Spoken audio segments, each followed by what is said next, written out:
પ્રમુખ સ્વામી મહારાજનો પ્રેમ અને મહંત સ્વામી મહારાજનો પ્રેમ કે પ્રમુખ સ્વામી મહારાજ અને મહંત સ્વામી મહારાજ એ આ સમાજ માટે, દેશ માટે અને આપણા સૌ માટે કેટલું બધું કરે છે, કેટલો બધો ભીડો વેઠે છે અને એમણે જે નિસ્વાર્થ પ્રેમ આપ્યો છે એનાથી સહેજે અંતરમાં ઈચ્છા થઈ કે આપણે પ્રમુખ સ્વામી મહારાજ અને મહંત સ્વામી મહારાજ માટે ખપી જવું છે. ભગવાન સ્વામિનારાયણે પણ ગઢડા પ્રથમ પ્રકરણના 75મા વચનામૃતમાં એવી વાત કરી છે કે જો ભગવાનનો પરિવારમાંથી ભગવાનનો એક ભક્ત થાય તો એના પેઢીના 71 પર્યા તરી જાય છે. એટલે એ પણ એક જો આપણે ભક્ત થઈએ તો પરિવારને લાભ જ છે, કુટુંબને લાભ જ છે.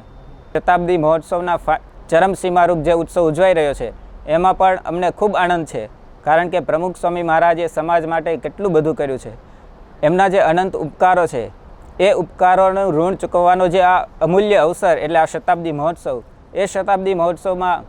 અમને દીક્ષા મળે છે એટલે આ એક જીવનભરનું એક અતિશય અમૂલ્ય સંભારણું બની રહેશે અમારા માટે.